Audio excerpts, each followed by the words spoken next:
Training and organisation are vital for the situation of multi-storey buildings. When every staff member is trained and aware of his responsibilities in any emergency, orderly, efficient control helps to prevent and loss of life.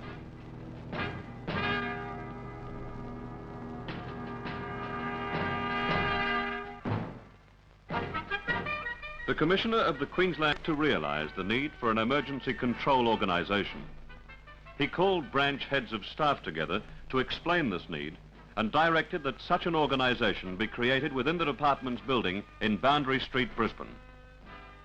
He proposed that the building be divided into separate floor emergency control zones with a team comprising fire wardens, a floor communications officer, floor inspection officers, emergency escort officers, all led by a safety officer in each zone.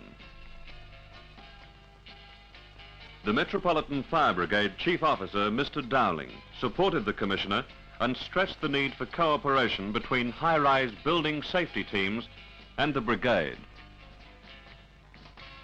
Mr. Keith Foster, the department's safety officer, proposed his plan for the emergency control organisation. This organisation would need to be flexible. Team members must know each other's responsibilities and be able to exchange duties.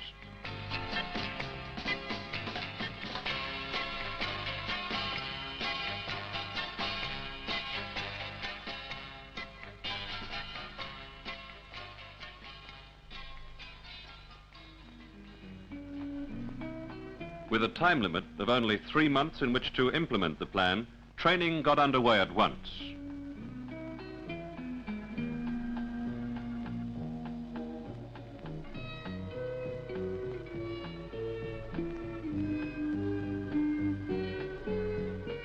Simulated training facilities were used to represent communication between floors so that the 150 staff members involved would become expert in reporting and controlling any emergency.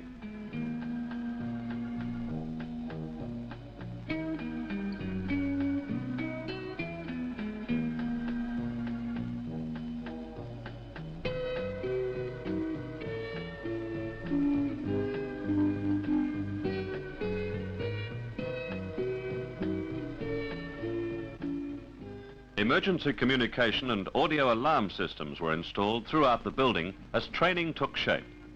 These systems included floor alarm units, evacuation sirens,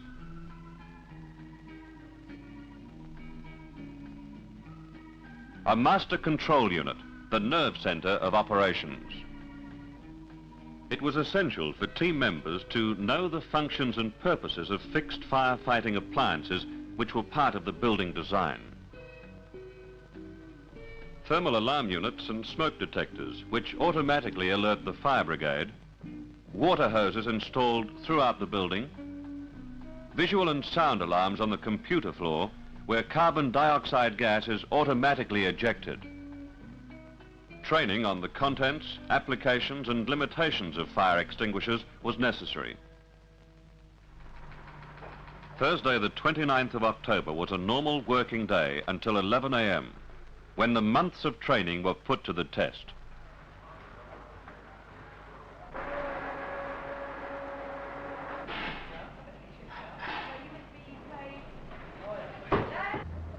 An uncontrollable emergency. Floor 2 safety officer operates the audio alarm system. Warning bells sound throughout the building. Floor teams spring into action.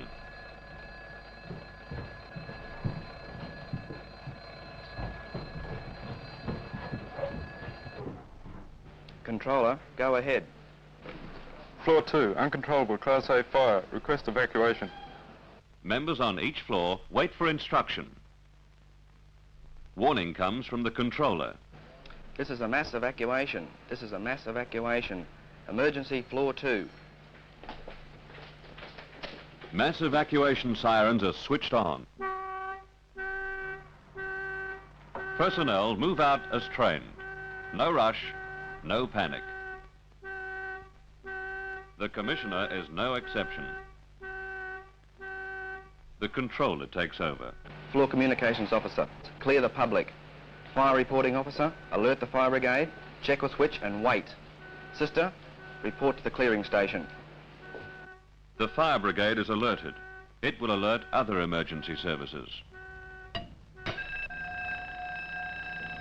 The public address officer clears the public. This building is being evacuated for emergency reasons. There is no cause for alarm. Would members of the general public please move to the outside of the building and gather near the flagpoles? If your vehicle is parked in the basement, please leave it there. Emergency lift drivers home all lifts to the ground floor. They convey the fire brigade and evacuate people who cannot use fire escapes. The building safety officer reports. Building safety officer to controller, reporting to Boundary Street. Roger, floor 10. His job is to control activities outside the building.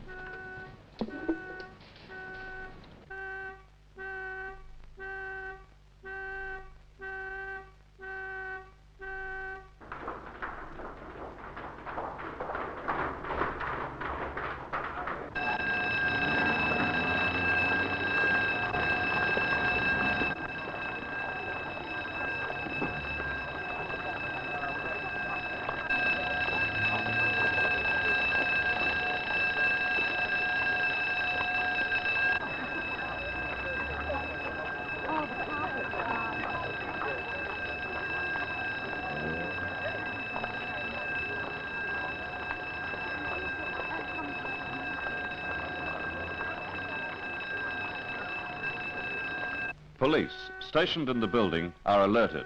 Please proceed to traffic duties.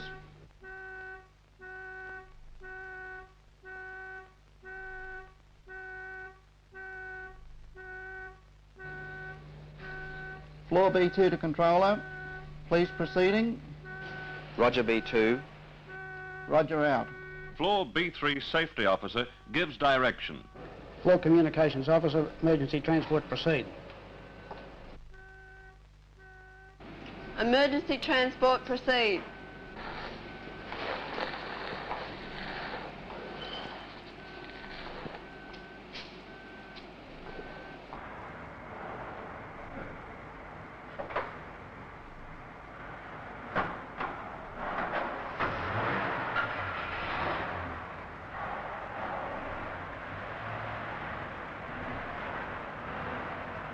Floor B3 to controller, emergency transport proceeding.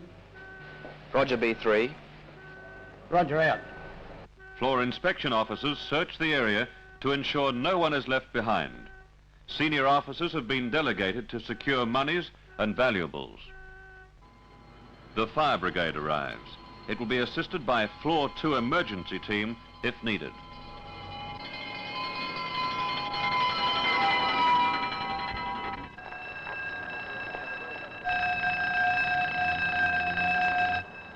Seconds later, the ambulance brigade is on the scene.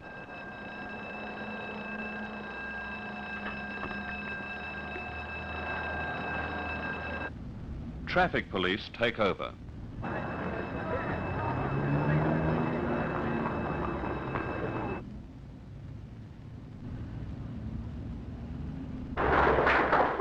The evacuation proceeds as planned. Everything is under control. Disabled people have been escorted to safety.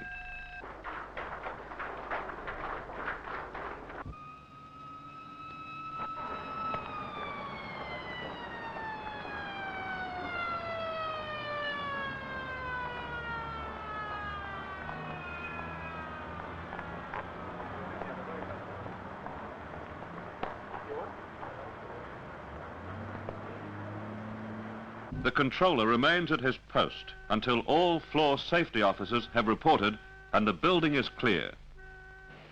Roger, floor 7. Clear out.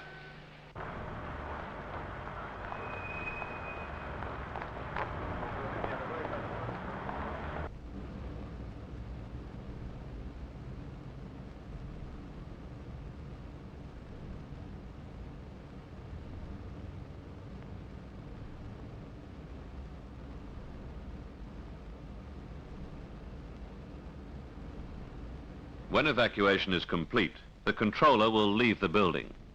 Assembly points for evacuees are planned well in advance. People must know where to report. Traffic congestion must be reduced to an absolute minimum. The emergency has been brought under control. 1,300 staff and 200 members of the public have been evacuated in 7 minutes 55 seconds. 5 seconds better than target. But the evacuation planning does not end here. The public must resume business. The staff must return to work.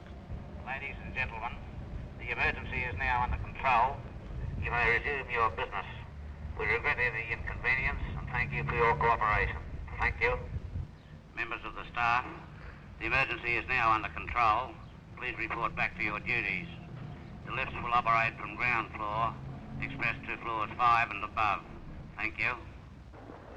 Clockwork precision in resumption of duties without any inconvenience to the public is of the utmost importance.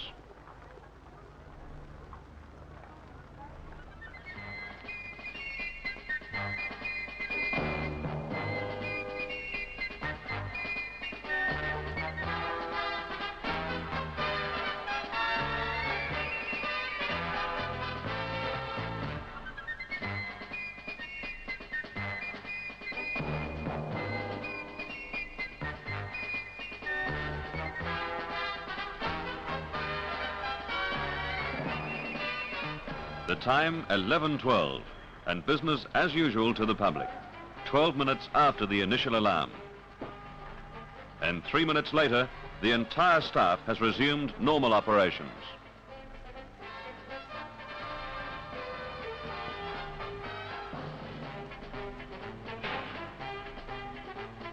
At the debriefing, a filmed record of the evacuation was used.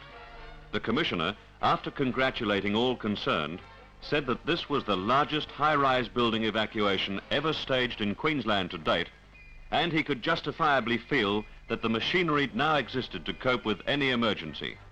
He stressed the need for regular training to maintain peak efficiency.